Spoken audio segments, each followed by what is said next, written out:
I had this deck at a GP last year, and I kept a hand with no land on the play. Now, when I passed to my opponent without playing a land, they immediately played a fetch land and then inquisitioned me. Now, that didn't turn out so well for them because what they saw is that they had already lost the game.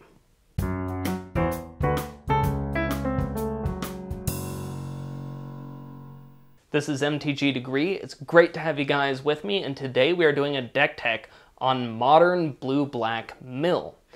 Now, this is my most requested deck tech by a large margin because I've used this deck as an example in other videos, and people really want to know what the full deck list is. So today we're going to go over it, but before I start, I want to do a little disclaimer, which is that this is not a tier 1 deck. However, it is a quite expensive deck. It has a lot of cards that are quite good in it. And so I don't want people to go out and buy it thinking that they're going to win everything, because that's simply not the case. However, if you happen to have some of these cards, or you're just a true mill aficionado like I am, then go and have fun playing it, and we're going to go over the deck tech right now. Before going over the cards for the deck tech though, I'd like to mention that this deck tech is going to have a sideboarding and advanced card interaction section, because it's really important that people know all the little things that you can do with your card, because when you're playing a very linear strategy like this, it's good to know how you can get all these tiny edges that will help you fight. Our first spell is a 4-of copy of Hedron Crab. Now this is your strongest turn 1 play by a large margin. It turns all of your subsequent lands into mill spells, and heck, you can even use it to chump block if you really want to. This card is extremely strong and should always be played turn 1 whenever you can.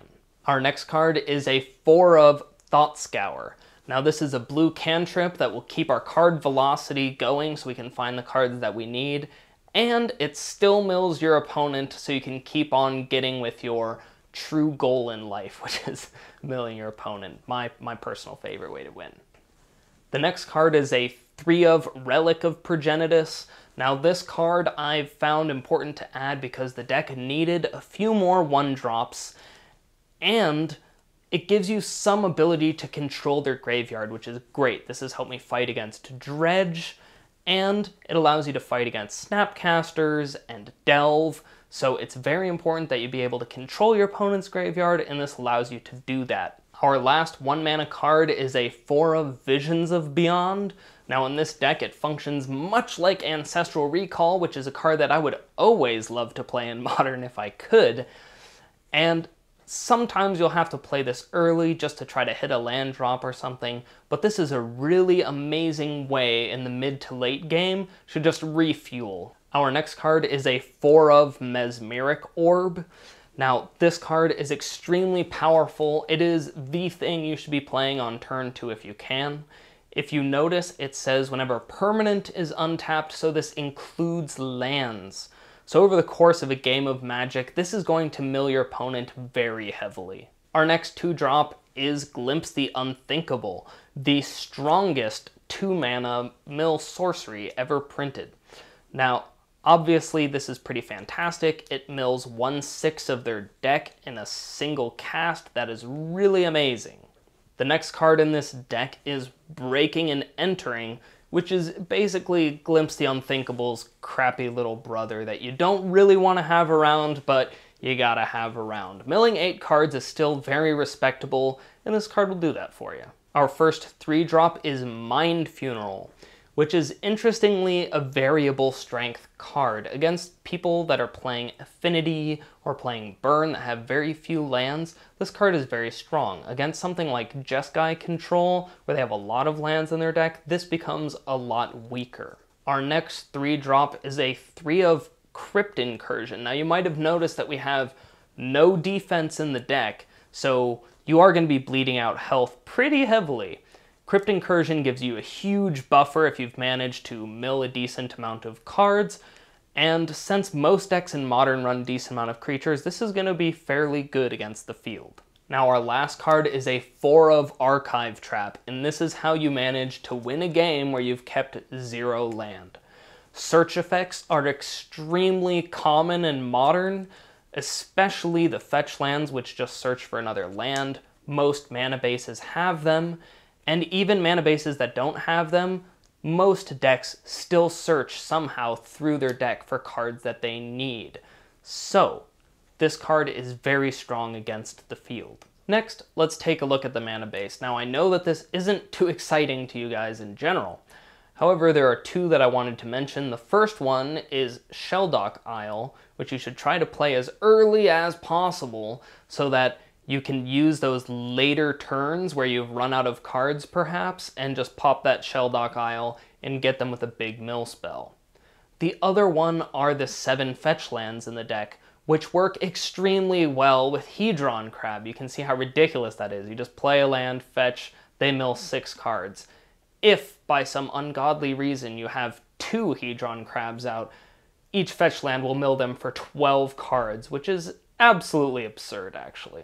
So let's go over the sideboard next. The sideboard is very simple. It is 4 Sun Droplet, 4 Jace's Phantasm, 4 Tome Scour, and 3 Hurkyl's Recall. Now, I've heard it said many times that people have a hard time figuring out what to take out of their deck. Now, there are 3 big questions that you can ask yourself after every match with this deck that will help you decide which cards aren't helping you. The first one is, do they use their graveyard in a meaningful way?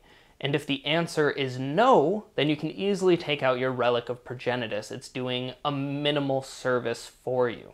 The next question that you can ask yourself is, are they running a significant number of creatures? If you're facing a almost creatureless combo deck or a control deck, that kind of thing where they're not really playing that many creatures, then Crypt Incursion becomes much, much worse. And since it becomes so bad and it's a 3 mana spell, it's quite easy to take out in those situations. The next question you can ask yourself is my opponent searching? So if they don't have fetch lands in their mana base, such as a deck like Colorless Eldrazi, then Archive Trap becomes a lot worse. You really want to get that thing off early and for free. So not having any searching in your enemy's mana base means that you have a problem. Now, there are some times that people search with stuff like Sylvan Scrying, and that's great. Then you can keep in your Archive Trap and it'll work fantastically. However, I would like to differentiate the concept of searching between mid-game, early-game searching, and late-game, end-the-game searching. So for example, if somebody is searching for something with Eye of Ugin, and that's their only search in their deck, well, that's a huge problem for you because you've had these Archive Traps sitting in your hand, you might already be dead, and whatever they're searching up is almost certainly going to kill you. So when you're looking at, do they search? Ask yourself, are they searching for something that will kill me right away anyway? Another example of this was the Amulet Bloom deck back in the day before it got banned. And they would search, but they would pretty much only search with Primeval Titan. And when a Primeval Titan has hit the field, you are already dead in like a turn, maybe 2. So milling them by the time that they've got a Primeval Titan out is not really a plan to victory. Now, as a sideboard, this is extremely fluid, so I don't think that you should take this 15 and just go out and buy it. You really need to think about what cards you need against your local meta. However, we will talk about this sideboard a little bit. Sun Droplet I find to be extremely invaluable because Burn is a terrible matchup, and it gets a heck of a lot better with Sun Droplet. If you manage to have 2 of them out at the same time, well, that is just great because anything that they hit you with, you will heal for double that amount given enough turns. Jace's Phantasm is another fantastic sideboard card, and the reason why is because your opponent likely took out any removal that they had during their sideboarding process, and so these become extremely strong. A 5/5 flyer for 1 mana is a fantastic deal, and I have beaten many opponents to death with Jace's Phantasms because they weren't expecting a switch to this aggro-y style. Another important thing to note about Jace's Phantasm is it works great as a blocker too, and since they've removed all of their removal, or as much as possible many of them, then this Jace's Phantasm will sit around staring them in the face for quite a while. Next we'll talk about Hurkyl's Recall, which, as you can imagine, is for Affinity. Now, Affinity is one of our worst matchups, but with Hurkyl's Recall, you get to reset their board, which is quite nice. You can even reset their lands if they've got some Darksteel Citadels in play, and so Hurkyl's Recall does a great job against them. It'll slow down the game just a tiny bit and allow you to mill them out. The next card in our sideboard is 4 Tome Scours. Now, the reason that these are in here is because sometimes we're taking out more cards that are bad against our opponents than cards that are reasonable to put in.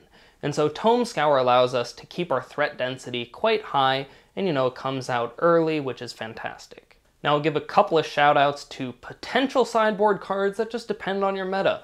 So the first one is Disfigure and Murderous Cut, which will be great if you're playing against Infect. If there is a lot of combo or Tron in your meta, then Surgical Extraction is a great way to get rid of the cards that they need to kill you. And lastly, a quick shout out to the EDH All-Star Bribery. If you're playing against a deck which is trying to play a big creature like Emrakul, playing Bribery is a pretty darn funny way of winning. Lastly, let's talk about some advanced card interactions. The first one that I'd like to talk about is Ghost Quarter. Now, the most obvious one is that Ghost Quarter, when you Ghost Quarter one of their lands, then it incentivizes them to search through their deck, which is great in combination with Archive Trap. So sometimes you'll get the Archive Trap. Sometimes, this has happened to me actually more often than not, is once somebody knows that your deck includes Archive Trap, then this acts a lot more like Strip Mine. You just destroy their land, no coming back. Now, the other thing that you can do with this card is you can reset your own lands so that you can squeeze a little bit more mana out for a single very important turn. Or you can use it on your own lands to get more landfall triggers with your Hedron Crabs. This is great when you're really close to milling them out and you just need a few more cards. The next card that I want to talk about is Relic of Progenitus. Now, this card is very good at what it does, getting rid of their graveyard. However, it's really important to note that it works very well against persist creatures, because when they go to the graveyard, then while they're in the graveyard, before they come back from the persist, then you can use Relic of Progenitus to get rid of them forever. Now, this is a great way to stop infinite combos with Kitchen Finks or Murderous Redcap. On that note, Crypt Incursion can do the exact same thing, which makes it even better. The last card that I wanted to mention is Visions of Beyond. Now, this card is very powerful, but it's easy to mistime it. Since it's an instant, you get to choose a lot of times to cast it. Now, if you're playing against someone with counter magic, then my preferred way of casting this card is to cast another fairly strong mill spell first. So you cast something like Glimpse the Unthinkable. Now, your control opponent probably can't just let that fly, so they'll be very likely to counter it. This is a great way of leading the way into your Visions of Beyond. So they counter one spell, and then all of a sudden you've got 3 more in your hand. So it's a great way of sneaking it by. The next card that I'd like to mention is Mesmeric Orb, and the important thing is that you can mill yourself with it. In fact, you have to. Anytime that you untap a land, you have to mill a card, and this is actually great, because what you can do is you can start tapping your lands more than you have to in order to fill up your graveyard so that Visions of Beyond becomes active. This is really fantastic, for example, against a control player that's been countering your spells up to that point, so their graveyard is not that full. Well, you can fill up your own graveyard, and then Visions of Beyond works just fine. Well, that wraps up the deck tech for today. If you think that it's something that you'd be very interested in playing, I highly suggest that you proxy it up, play some games with it, and see how fun you think it is. Of course, because this isn't a super tier 1 deck, there isn't an agreed upon deck list for it, and so I would like to see in the comments anything that you think would make the deck super strong. Of course, I want to see that because, heck, I own the deck too, and I could use some upgrades. If you enjoyed the video today, of course, you can hit that like button and show that. And if you want to see more, then hit that subscribe button because it is on its way. As always, I will see you guys next video.